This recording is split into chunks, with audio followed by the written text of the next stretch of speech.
there's a lot of faces and people that, I last saw them back, back when we couldn't, see each other basically. And so the thing really that I want to talk about right now in the next couple of 5 minutes. I was hoping you could say 50, but then you said 5. So what I truly believe, and what I know all of us already know right now, that there's nothing new that I'm about to say, other than probably to confirm what the previous speakers before me have already said. My job primarily in this moment, and especially in events like this, I'm always asking myself these questions. Why do people come here? Why do people come to these particular events? Today's message said, find your purpose, find your meaning. But why are we finding this meaning? Sure. And why are we searching for this meaning? Sure.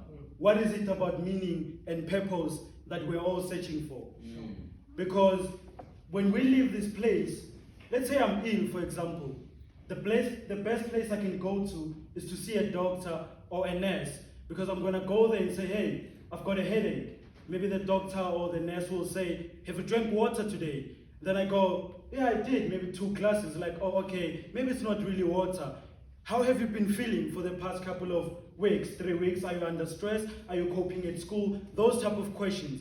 And so the doctor has to properly understand the patient before they can give a prescription as to this is how you can treat the headache.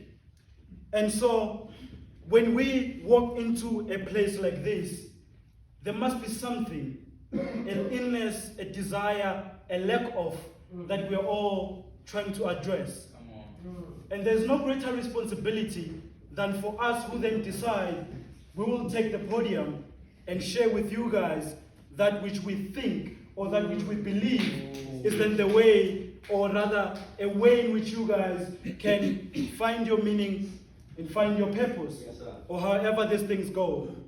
But the thing about this, even in this very moment, is that what I share with you, immediately when I share it, it's no longer as sacred and as dear as it was, because now I've taken it out of my place and I've given it to everyone. Come on. So therefore this means, even when I'm standing here, all that I know and all that I'm saying pretty much has no meaning and has no purpose other than this very moment that we're all in here today. Come on.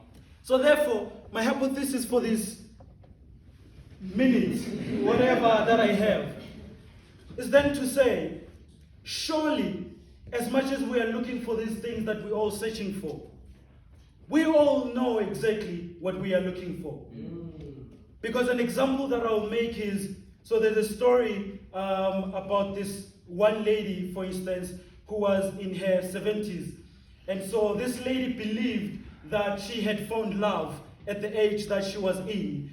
And so the lady then went to see a therapist and then says to the therapist, my life at the moment has no meaning and it has got no purpose, because this one guy that I thought I had loved and this one guy who had given me meaning and purpose is no longer there.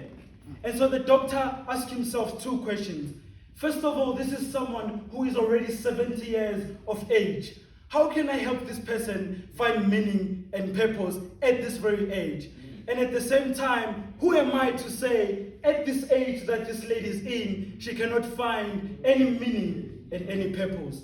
So the lady goes to therapy believing that what she needs and what she does not have in her life is love, because the one partner that had given her this very thing is no longer there, is non-existent. But as the therapy went on for some couple of months, the lady actually discovered that it was not love that she was looking for. What she actually discovered was that the fear of death had now transferred its feelings into this desire of this love that she was searching for. So what are the odds that you sitting right now, you are a patient? And what are the odds that maybe the speakers that are already here, or wherever that we go, we could say we are doctors of sort? Come on.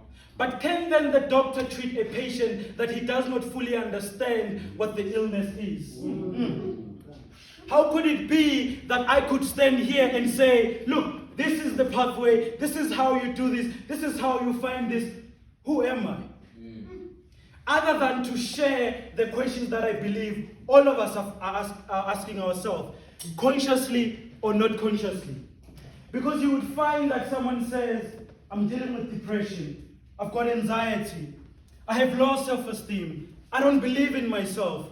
And then the speaker says, you have to believe in yourself. You have to find meaning. You've got purpose. There's a reason why you're alive. And I say, okay, speaker, this is really, really inspirational. But, Ganja, how do I do that? And so therefore what I find is that as opposed to saying, yo, I need depression, I'm gonna fight this thing head on because I have to kill it and bury it. And by all means do that. But what I believe is that what we often mistake is when we find ourselves in challenges that we are looking for the Panados, the grandpas, and all the things.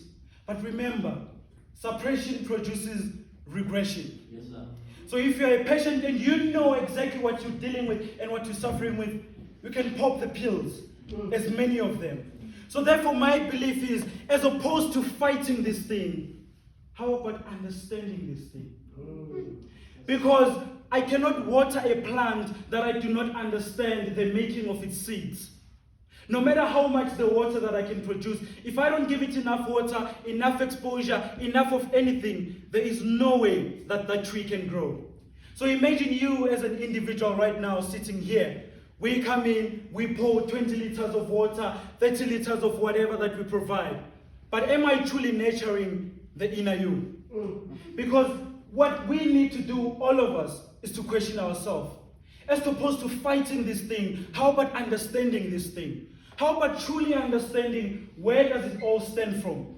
Why do I have this leg? And through that awareness and through that consciousness, one can then find themselves in a position where I have low self-esteem, so then maybe there's higher chances that if I stand before people, I might not be confident. But guess what? I'm aware of it.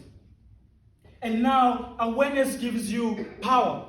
Because through that awareness, you can make better decisions for yourself.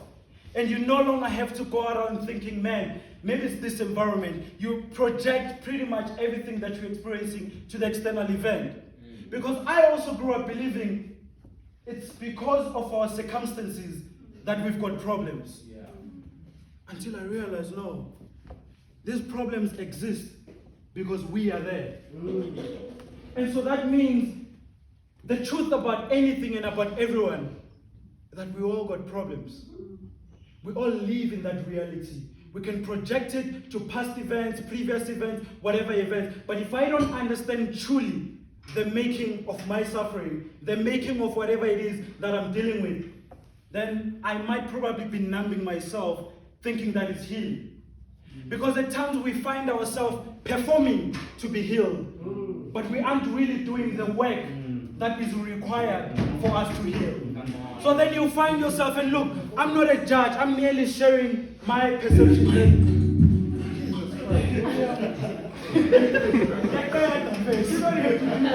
I'm literally out in a minute. The point I was just trying to make is, if I have already, let's say, attained this awareness, if I have already became, let's say, my higher self and this person, do I then have to go around seeking it more, or do I just become? I just am, pretty much. Because manje ufika umuntu uyaphosa, pretty much doing this, and we see that person, we're thinking, man, this person is highly conscious. This person is meditating. This person is doing yoga. But what you find is, this person is performing what it looks like to really heal. Because it's much more easier to perform than it is for us to truly face the thing that we truly do. Because you thank you guys.